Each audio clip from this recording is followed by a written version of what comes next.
Olá, meus irmãos, a graça e a paz para todos.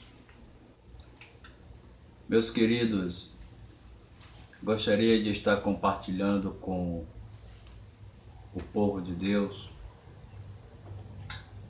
algumas curiosidades e comentários bíblicos que nós acabamos superficialmente, muitas das vezes, lendo e se esquecendo de nos aprofundarmos mais no texto para podê-lo entendê-lo como ele é. Como já disse, meu nome é Kleber, sou membro da Assembleia de Deus, Ministério de Madureira, aqui no estado da Bahia, em Salvador. Quero compartilhar com os irmãos um texto, uma passagem bíblica que se encontra no livro de 1 Reis, no episódio aonde o Senhor manda que Elias dê uma sentença ao rei Acabe, e a Bíblia diz que logo após isto ele se retira diante da face do rei e vai para junto do ribeiro de Quiriate. A Bíblia vai dizer que ali o Senhor o alimentou, ordenando que corvos levasse para ele pão e também levasse para ele carne. E isto acontecia regularmente ao amanhecer e ao cair da tarde. Uma outra passagem que eu quero fazer um paralelismo com esta é a passagem quando Jesus diz para Pedro que ele haveria de o negar antes que o galo cantasse 3 vezes. Pedro haveria de negá-lo. O fator em destaque aqui são, tanto no Antigo Testamento como no Novo Testamento, estamos falando de 2 nomes que para nós é comum. O primeiro, o corvo, e o segundo, o galo. Mas o que seria este corvo? O que seria este galo? Eu quero rapidamente passar primeiro pelo galo mencionado por Jesus Cristo. Vamos partir do princípio de que nós estamos falando da cidade santa, Jerusalém. Estamos falando também, logo após Jesus ser preso e levado a um tribunal na casa de Caifás. Nossa! O que vai pesar aí é que nós estamos falando do sumo sacerdote que exercia a sua função naquele ano. Se Jesus é apresentado a um sumo sacerdote na casa deste sacerdote, a qual nós vamos logo entender que será que tinha um galinheiro na casa de Caifás? Vamos raciocinar? Vamos pensar um pouco sobre isso? Será que Caifás criava galinhas soltas dentro de sua casa? É lógico que não. Mas o que seria esse galo? Meus queridos, quando você vai buscar conhecimento para não ficar no escuro e não ficar criando ideologias falsas ou fantasias diante do texto, ou aplicando algo fantasioso que o texto da palavra de Deus, a passagem não diz, isto é muito perigoso. É perigoso porque a própria palavra nos revela que aquele que acrescentar ou tirar, também algumas consequências virão sobre esta pessoa por fazer tal adulteração das santas palavras de Deus. Eu quero te dizer que não era o galo, a ave de plumagem que nós conhecemos, que eu e você conhece, que quando está próximo ao amanhecer, ele canta. Não era isso. Próximo aonde Jesus foi levado preso, estava a fortaleza Antônia. Todos sabem que Jerusalém estava sobre o domínio romano, que impunha e subjugava os judeus, e nada mais é do que uma linguagem militar que Jesus está falando naquele momento para Pedro, que não aconteceria, e quando ele o negasse, a troca de turno de soldados que estava na fortaleza Antônia durante a vigília da madrugada, era anunciado o toque do canto do galo. Você que já serviu ao Exército Brasileiro sabe que é dado ao amanhecer, próximo ao sol nascer, é dado o nome, o canto da alvorada. Correto? Então, meus queridos, o canto do galo que Jesus se referia não é nada mais, nada menos do que a troca de turno dos soldados de Roma na fortaleza Antônia. Haja vista que todos sabem que ali estava o governador Pilatos. Aquela guarnição servia tanto para suprimir, abafar pequenas rebeliões que sempre surgia ali na Judéia, como também servia para a guarda pessoal de Pilatos. Esclarecido isso, eu quero voltar à nossa primeira palavra, que é do profeta Elias. De quem estamos falando? De um profeta de Deus. Um homem que é separado ao ofício de profeta e que denuncia a santidade superficial e oca que o povo de Israel estava vivendo.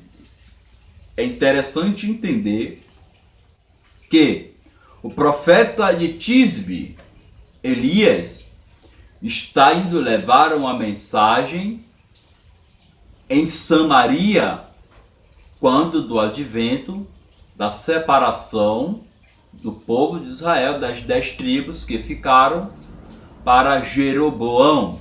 Todos conhecem esta passagem e eu não preciso retorná-la, remontá-la para os irmãos, porque não é o fator aqui em questão. Então vamos lá.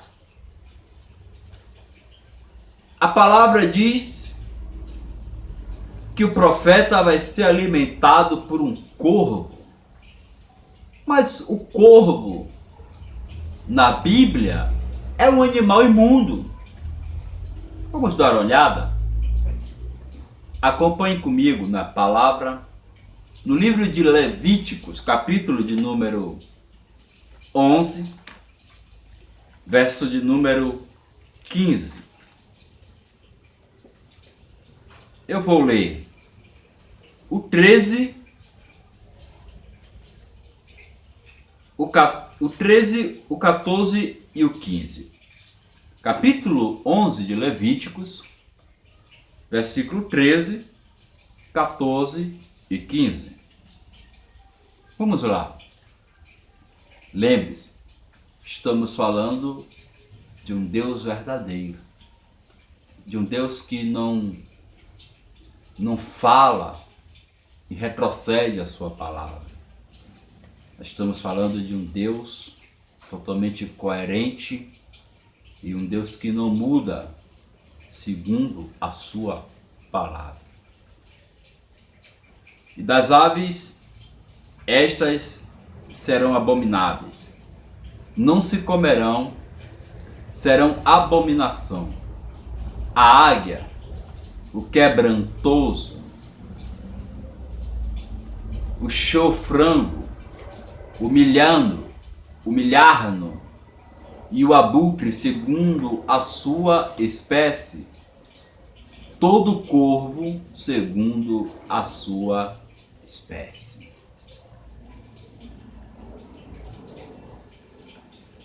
O corvo é um animal considerado imundo diante da palavra de Deus. O corvo, como vocês sabem, é uma ave de rapina, se alimenta de carniça, ele é uma árvore carnívora, se alimenta de carniça. A primeira coisa que um corvo se alimenta em um corpo quando ele encontra em estado de decomposição são os olhos. Outra coisa, corvos, eles atacam pequenos mamíferos, roedores, etc.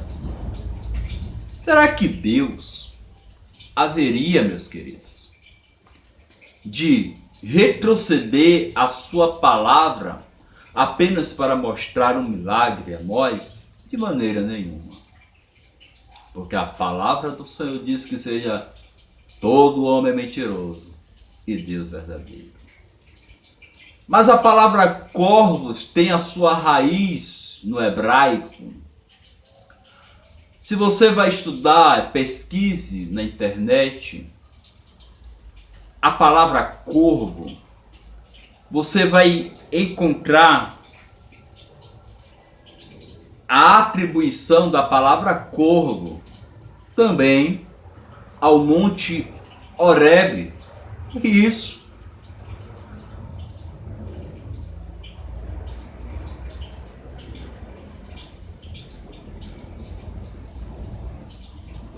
Que é um lugar pela qual o Senhor escolheu.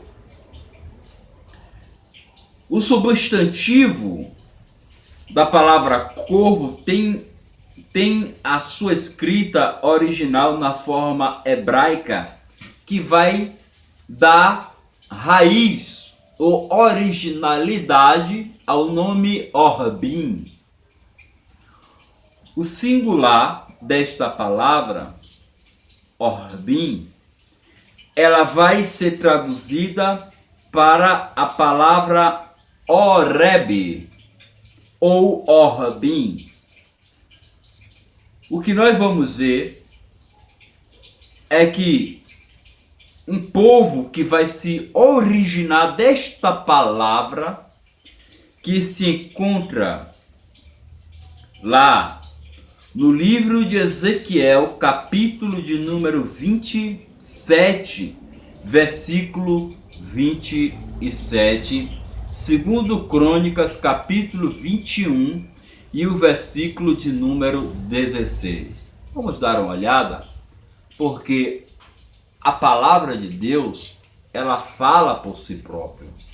Ezequiel, capítulo 27, e o versículo de número 27.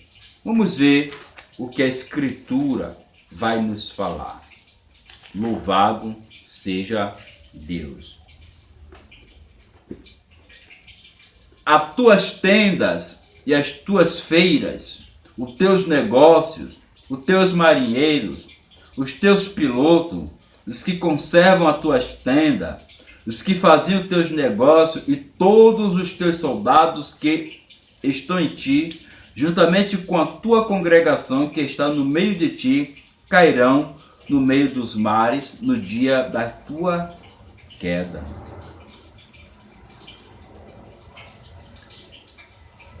Quando você retrocede a palavra de Deus, alguns versículos acima, embora nós estejamos vendo aqui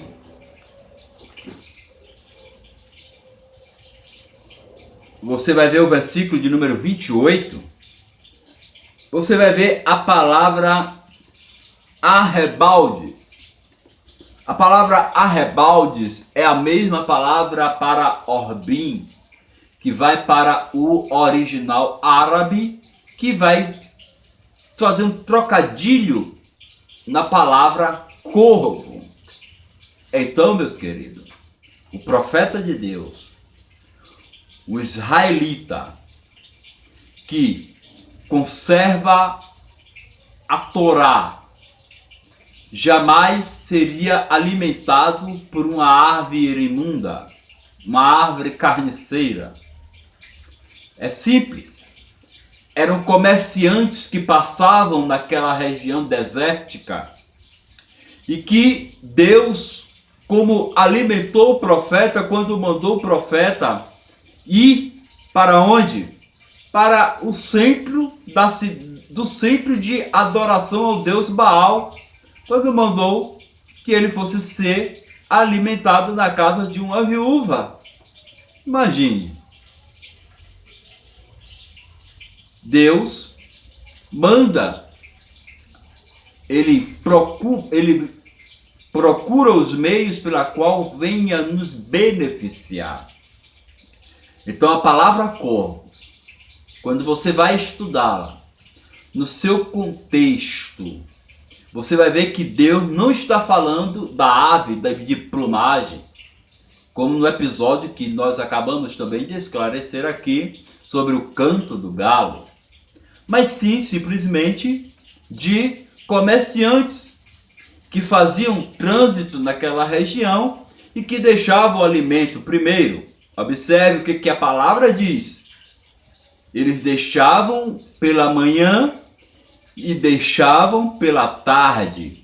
Significa dizer, de irmos ao texto, quando eles iam fazer o seu comércio e quando estavam regressando do seu comércio, deixavam alimento para o profeta de Deus.